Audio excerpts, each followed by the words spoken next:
큰 힘이 됩니다. 은혜가 되고 힘이 됩니다.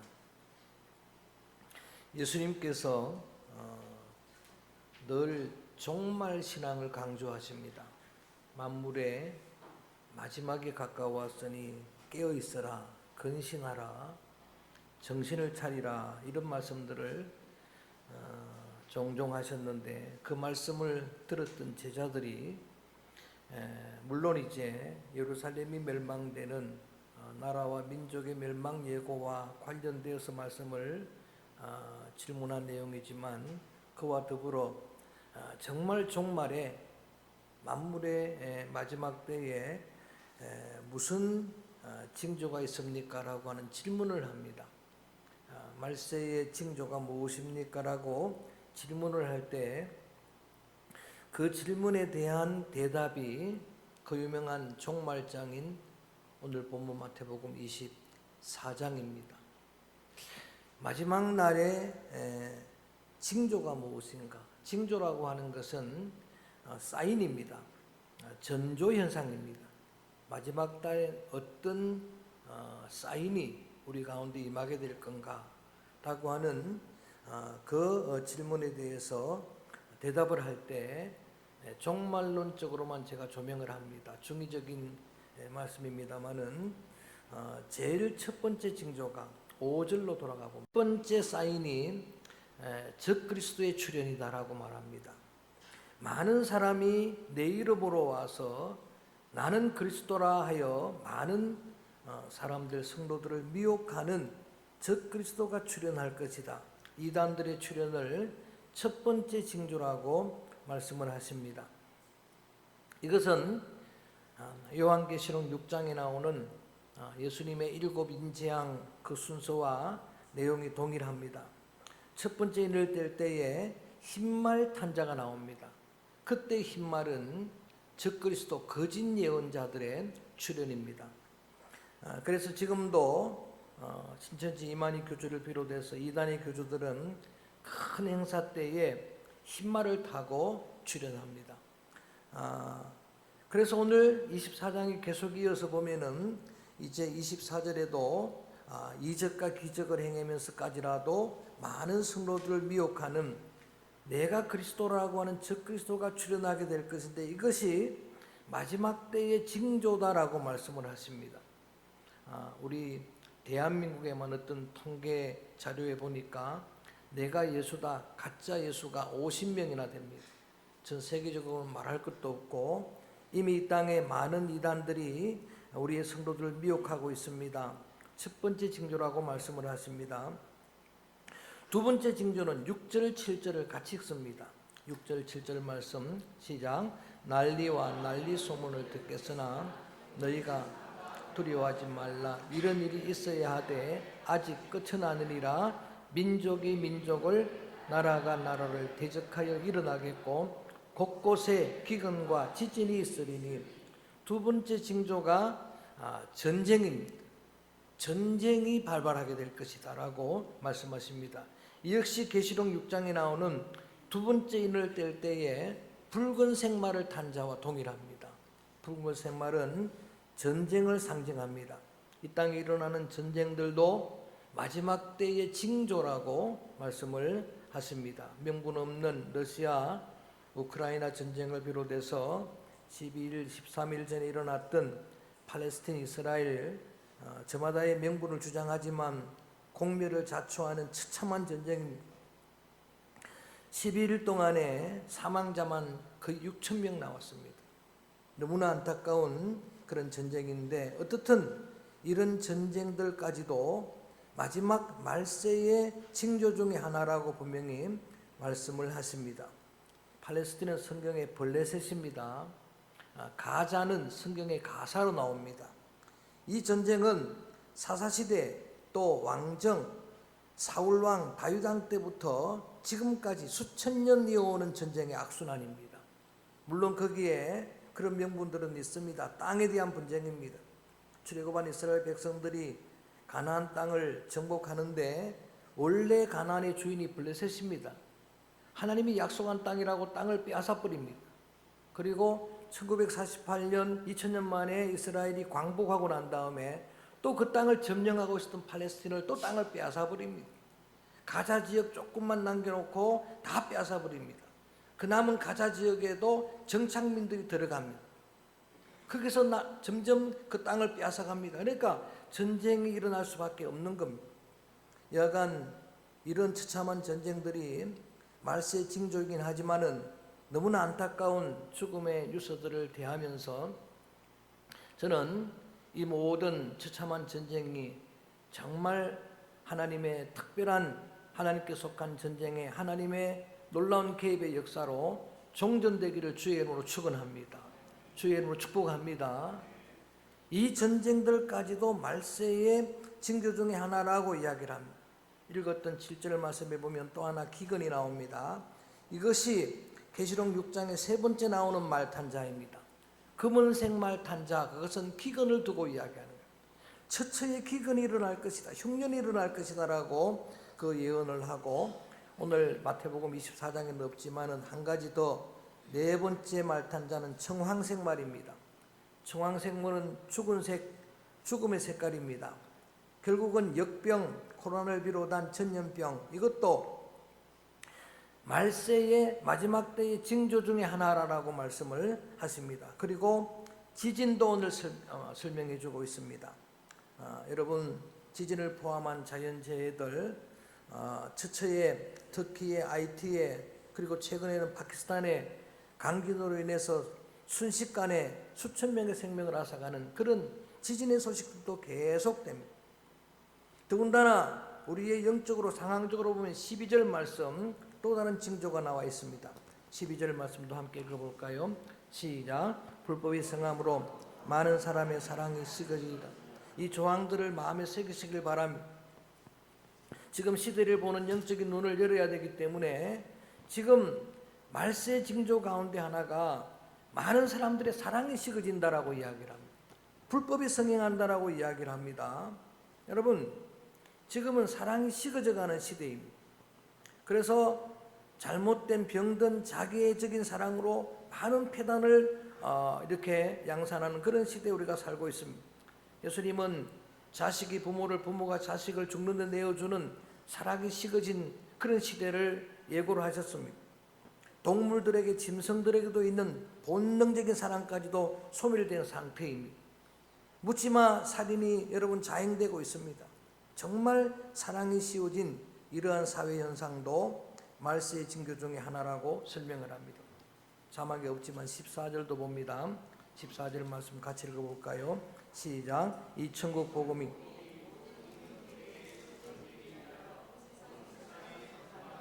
그제야 끝이 오리라.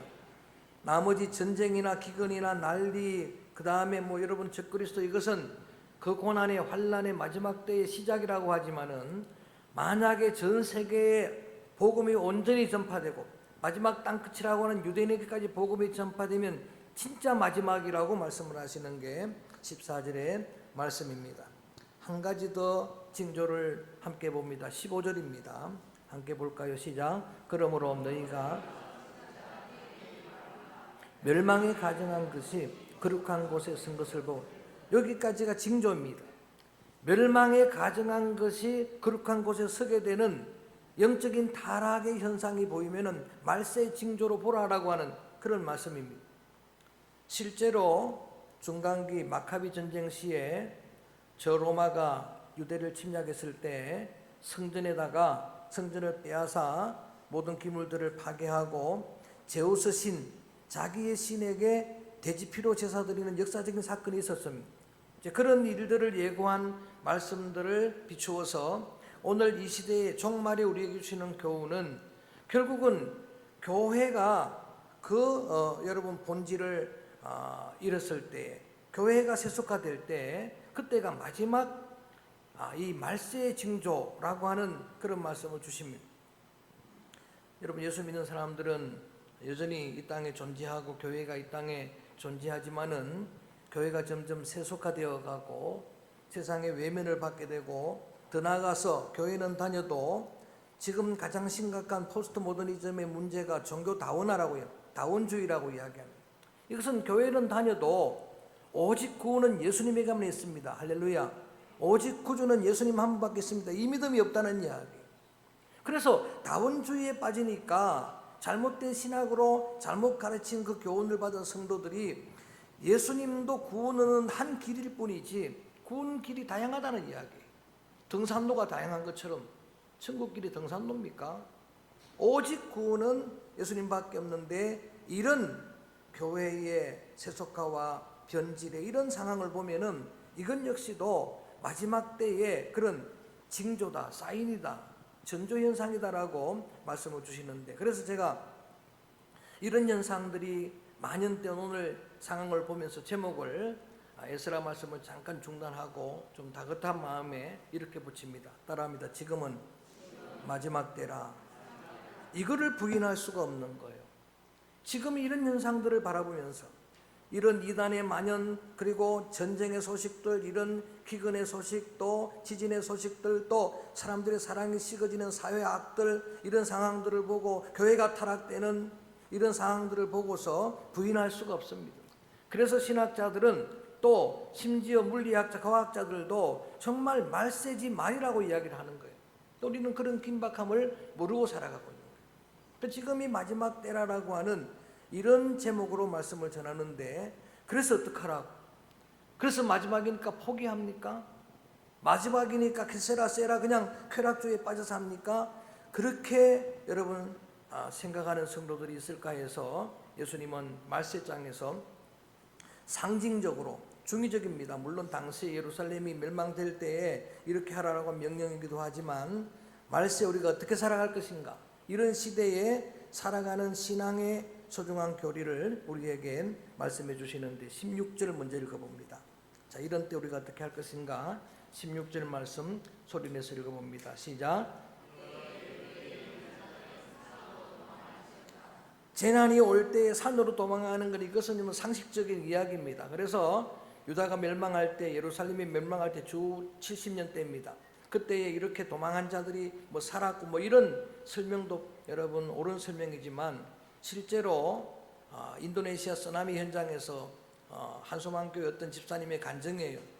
자기가 주일에 거기에 신혼여행을 갔는데 어떻든 간에 그날이 쓰나미가 밀려온 날인데 목사님의 설교가 생각나더라는 거. 산으로 도망가면 산다 그래가지고 산으로 도망갔더니 살았다. 그 말도 일리가 있는 거지만, 여러분 오늘 말세 시대에 우리와 관련 없는 이야기잖아요. 그래서 이걸 제가 영적으로 좀 상징적으로 조명을 하는데, 양들이 이리를 만나면 목자의 품이 아닌 것처럼 정말 때를 분별해서 지금이 마지막 때라는 그런 여러분 위기감이 들어가면은 여러분의 다윗의 고백처럼 진정한 산성은 주님밖에 없습니다. 할렐루야. 이럴 때일수록, 마지막 때라고 여길 때일수록 저는 우리 성도들이 주님의 품에 더 가까이 안기게 되기를 축원합니다. 이때는 주님과 더 길탁되어야 될 때입니다. 이때는 주님과 더 연합해야 될 때입니다.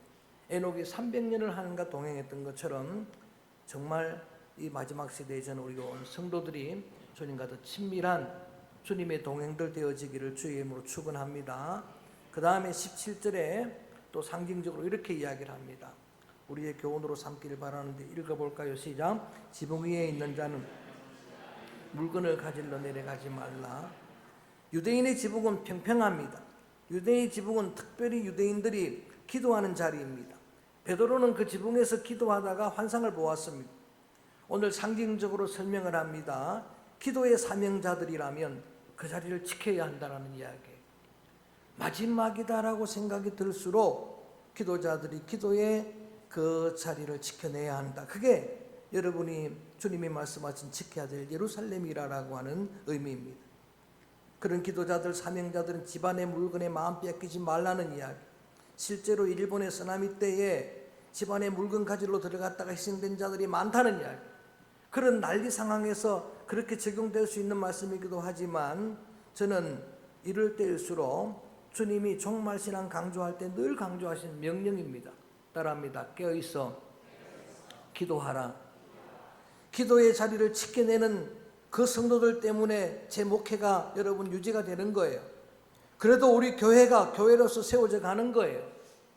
저는 오늘 믿음의 귀한 성도들이 여러분의 기도자리 그 예루살렘을 잘 지켜내는 믿음의 성도들 되기를 주의 이름으로 축복합니다. 그 다음 18절 말씀에 보면은 이런 또 비유가 나옵니다. 시작. 밭에 있는 자는 겉옷을 가질러 뒤로 돌이키지 말지어다. 그 밭은 사역의 자리입니다. 일터입니다. 그래서 이런 마지막 때니까, 주님의 때가 가까웠으니까 모든 일들을 포기합니까? 사명들을 다 내려놓습니까? 사역자들, 여러분 사명자들, 직분자들은 그 자리를 지켜내라라고 하는 이야기. 끝까지 그 자리를 지켜내는 겁니다. 내 예배의 자리를 끝까지 지켜내는 거예요. 여러분, 주님의 교회요, 이 몸된 교회는 여러분의 교회요, 여러분 자녀들 후손 되도록 교회입니다. 할렐루야. 사명자들, 사역자들은 어느 기간 동안 사역하면 청지기로서 사역을 마감합니다마는, 여러분 주님의 몸된 교회는 여러분이 지켜내야 될 여러분의 소중한 터전입니다. 오늘 그런 자들에게 권면하고 권고하는 내용이 겉옷에 마음 빼앗기지 말라라고 이야기합니다. 유대인들의 겉옷은 명예와 권력을 상징합니다. 허무하고 헛된 일들인데 거기에 마음 빼앗기지 말고 오직 사명자, 사역자, 직분자 여러분들이, 예배자 여러분들이 주님 앞에 충성을 다하는 그런 신실한 주님의 청지기들 되어지기를 주의 이름으로 축복합니다. 19절 말씀에는 또 상징적으로 이렇게 이야기합니다. 19절도 읽어볼까요? 시작. 그날에는 아이빈 젖먹이는 자들에게 화가 있어. 임신하지 말고 마지막에 가까웠으니까 출산하지 말고, 그런 의미가 아닙니다. 야고보 1장 15절에 보니까 욕심 잉태한 적, 그 단어와 오늘 본문의 단어가 동일합니다. 이 마지막 때는 우리가 욕심 없이 살아갈 수는 없어요. 전부 우리가 욕심을 초월한 사람들은 아니지만은, 그러나 여러분 모든 죄의 뿌리가 되는 먹음직하고 보암직하고 탐스러운 육신의 정욕, 안목의 정욕, 이생의 자랑, 탐심, 우상 숭배라, 과욕은 화를 자초한다는 이야기. 결국은 욕심 때문에. 그래서 마지막 때는 여러분 우리가 살아갈 때 필요한 게 많아요. 물질도 다 필요한 겁니다. 필요한 거지만 여러분 그게 전부는 아닙니다. 거기에 다 마음 뺏기지 말라라고 하는 이야기입니다. 그 다음에 한 가지 또 마지막 상징적으로 20절에 이렇게 이야기합니다. 20절 말씀도 읽어볼까요? 시작. 너희가 도망하는 안식일이 되지 않도록. 그 마지막 날이라고 하는 의미예요. 그 날이 상징적으로 겨울도 안 됐으면 좋겠다, 안식일도 안 됐으면 좋겠다. 뭐 겨울은 어렵게 설명할 게 없어요. 참 힘든 때가 겨울입니다. 추운 때입니다. 여러분들 우리가 함께 기도할 때, 저도 여러분을 위해 기도할 때 그런 기도, 제 자신을 위해 기도할 때도 그렇지만, 여러분의 신앙의 절정이 저는 주님 만나는 날이 되어지기를 축복합니다. 우리의 마지막 날이 신앙의 열정의 날이 되기를 바라는 거예요. 우리의 열정이 식어지지 않기를 원하는 거예요. 그 다음에 안식일은 아예 쉬고 있는 날입니다. 목사님, 제가 이런 일들 때문에 내가 사역을 쉽니다. 여러분, 쉬는 중에 주님 만나는 사람들이 없기를 바랍니다. 열정으로 주님 앞에 사역하다가 주님을 만나는 이런 전조 영상들을 쭉 오늘 조금 빠르게 말씀 중심으로 설명을 해드렸는데, 이게 다 마지막 날의 현상이에요. 이런 현상들이 있는데 이런 때를 이렇게 살라고 주님이 권면하는데, 이런 전조 현상 뒤에 주님이 반드시 오시기 때문이라고 이야기. 오늘 30절 본문 한 절을 정했습니다. 한번 크게 읽어볼까요? 30절 말씀 시작. 그때에 하늘에서 보이겠고 그때에 땅의 모든 족속들이 통곡하며 그들이 인자가 구름을 타고 능력과 큰 영광으로 오는 것을 보리라. 아멘. 예수님께서 성천하실 때 약속하신 것처럼 너희가 본 대로 내가 오리라. 이게 파루시아예요. 예수님의 재림의 예언이에요. 자, 창세기 1장서부터 마지막 계시록 말씀까지 하나님의 예언은 정말 신실해서 다 이루어졌습니다. 믿습니까? 그래서 성경이 된 거예요. 1600년 만에 쓰여진 이 성경이 지금 몇천 년 세월이 흘러가도 세계에 제일 많이 일으키는 베스트셀러가 되는 건 이게 다 사실이기 때문에 그런 거예요. 진리이기 때문에. 그러면 저는 이렇게 믿어요. 마지막 하나 이루어지지 않은 주님의 재림, 저는 그대로 믿습니다. 주님은 반드시 다시 오시리라 믿습니다. 그래서 그런 전조현상 뒤에 주님은 반드시 오시는데, 오늘 이렇게 믿음으로 살아가는 말세 성도들은, 그리스도의 신부들은 주님의 오심이 두려운 날이 아니라는 이야기예요. 그 날이 소망 중에 주님을 기다리는 그 날이 영광의 날이 될 줄로 믿습니다. 여러분, 우리의 선조들은 이 날을 소망하며 기다렸어요. 주기실 목사님, 손양원 목사님, 그 옥중 고통을 겪으면서도 주님 고대가를 부릅니다. 낮에나 밤에나 눈물 머금고 오 주님 오시기를 고대합니다. 저 하늘 이상한 구름만 떠도 주님 오시는가에 마지막 찬양 제목입니다. 한번 따라합니다. 오 주님 오시옵소서. 기다립니다. 성경의 마지막이 마라나타예요. 아멘 예수여 오시옵소서. 주님의 파루시아가 재림의 날이 저는 여러분에게 소망의 날이 되어지기를 주의 이름으로 축복합니다. 그날은 반드시 오게 됩니다. 이러한 말세장을 주님이 대답으로 주시면서 이어지는 비유 말씀이 뭔가 하면 무화과나무 비유예요. 무화과나무 비유가 간단해서는 뭔가 하면은 무화과나무 그 잎이 무성한 걸 보면은 그 때를 알 수가 있다. 여름이 가까운 때를 알 수가 있다라고 말씀을 하십니다. 이건 무슨 말인가 하면 예수님께서 그 오시는 파루시아 그날 그 시는 아무도 모른다고 말씀을 하십니다. 그런데도 다윗 선교회처럼 92년 10월 28일 온다 그러면 이단이 잘못된 겁니다. 그날 그 시는 아무도 모르지만 오늘 이 징조를 말씀하시면서 때를 분별하라고 이야기를 합니다. 징조를 보면서 때가 가까웠던 걸 알 수가 있다라고 합니다. 그 말씀 뒤에 예수님께서 노아 방주 이야기까지를 뒤이어 말씀하십니다.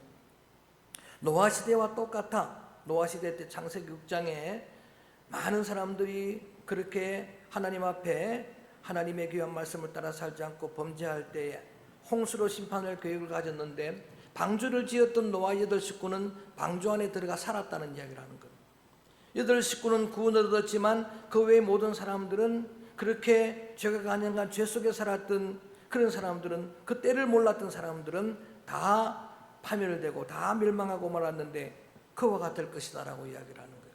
또 결론적으로 다시 말씀을 정리하면은 여러분 이때 마지막이라고 그렇게 분별하고 알아지고 깨달아지면은 더 우리 영적인 방주는 다시 강조하지만 예수님 한 분이에요. 영적인 방주는 우리 주님 한 분인 줄로 믿습니다. 역청을 발라서 어떤 것도 어떤 세상의 물결도 여러분 우리를 침노하지 못하도록 역청을 바른 그 갈대 상자는 예수님 한 분이에요. 그러니까 한마디로 이야기하면은 마지막 때가 가까울수록 주님과 더 가까이 하고 주님 안에 거하면은 우리가 구원 얻고 우리가 여러분 그 영광의 자리에 참여하는 것은 늘 강조한 말씀이지만 전적인 하나님의 은혜인 줄로 믿습니다. 전적인 선물인 줄로 믿습니다. 우리가 할 일이 그분을 영접하고 그 안에 거하는 거예요. 주 안에 있는 나에게는 딴 근심도 없습니다. 주님 안에 그리스도 안에 거하는 그런 신앙. 그래서 이러한 믿음으로 무장하게 하시려고 마지막 종말장을 우리에게 주님이 말씀해 주신 거예요. 당시에 제자들에게 주신 말씀이기도 하지만 오늘 사는 우리에게 주시는 주님의 말씀입니다. 만물의 마지막이 가까웠으니 깨어있으라. 종말신앙이 중요하다. 종말신앙이 중요한데 이거를 좀 더 여러분 마음에 실감나도록 종말신앙을 이렇게 제가 정리하면은 여러분 개인적으로 종말도 가까울 수가 있습니다. 내일을 모르는 거예요. 여러분 우리는 과거를 산 적이 없습니다. 어제를 산 적이 없어요. 미래를 살 수도 없어요. 오늘을 살다 보니까 그게 과거가 되고 그게 우리의 삶이 되는 겁니다. 그래서 어떤 목사님이 그렇게 강조합니다. 우리 한번 우리의 마음을 종말신앙으로 다지기에 따라합니다. 언젠가 오늘 죽습니다. 이건 맞습니다. 종말신앙은 건 오늘이 내 마지막일 수 있다는 믿음을 갖는 신앙입니다. 만약에 오늘이 마지막 시간이라고 하면 난 어떤 생각을 선택하겠습니까? 오늘 내가 만나는 사람이 오늘 그 사람이 마지막 만나면 오늘 내가 지금 해야 될 이 말이 마지막 말이라면 난 어떤 말을 선택하겠습니까? 여러분 오늘 종말신앙을 가지는 것은 그런 믿음입니다. 내가 지금 만나는 사람이 마지막 사람인 것처럼 내가 지금 선택하는 말이 마지막 말인 것처럼 내가 지금 충성하고 사역하는 이 일이 내 마지막 일인 것처럼 마지막이기 때문에 다 내려놓고 하는 게 아니라 더 열정을 다. 여러분 뒤에 이어지는 말씀 보면은 함께 맷돌 가다가 함께 일을 하다가 함께 잠을 자다가 우리가 일상적인 생활을 똑같이 하는 거예요. 더 열정적으로 하는 거예요. 그런데 여러분 그 방주 안에 있었던 사람들은 구원을 얻는다 이거예요. 두 사람이 함께 맷돌을 가는데 두 사람이 함께 일을 하는데 한 사람은 데려가시고 한 사람은 남겨두신다고 말을 합니다. 그래서 전적인 은혜로 구원을 얻는 전적인 하나님의 선물이라고 그렇게 믿고 우리가 할 수 있는 것은 열정 최선을 다하는 겁니다. 더 여러분의 가정에 충실하고 더 주님의 몸된 교회에 충실하고 여러분의 사역에 최선을 다하는 이것이 마지막을 사는 말세 신앙이고 말세 여러분 그런 의식이라는 이야기입니다. 제가 이 말씀을 전하면서 이렇게 정말 우리 성도들이 다 마지막 때에 믿음으로 기도의 자리를 지키고 예배의 자리를 지키고 더 충성을 다하고 여러분의 가정 일터 잘 지켜내는 그런 믿음 일꾼들이 되어야 되겠는데, 이게 우리의 힘만 의지해서는 될 수 없는, 승리할 수 없는 일들이라는 생각이 들어서 우리 스가랴 말씀처럼 그렇게 마지막으로 결론됩니다. 우리 힘으로 능으로 될 수 있는 게 아니고 주의 영으로 주의 성령의 충만한 은혜로 승리하게 될 줄로 믿습니다. 그래서 요한 1서에서 사도 요한은 성도들 그 당시에 이런 말세신앙 가지고 순교의 길을 걷는 성도들에게 말합니다. 성령의 기름 부음이 필요하다는 이야기. 성령의 기름 부음이 없이는 승리할 수 없으니까. 근데 주님은 친절하게 우리에게 언약하십니다. 마지막 날에 내가 나의 영을 부어주리라. 그러니까 이 마지막 때일수록 또 하나님의 은혜가 더한 겁니다. 하나님은 성령을 부어주실 줄로 믿습니다. 자녀들이든 청년들이든 노인이든 남녀노유 무론하고 주의 성령을 부어주리라 언약을 했습니다. 말세신앙 가지고 종말신앙 가지고 우리 모두가 승리하기를 소망하면서 이 찬양을 불러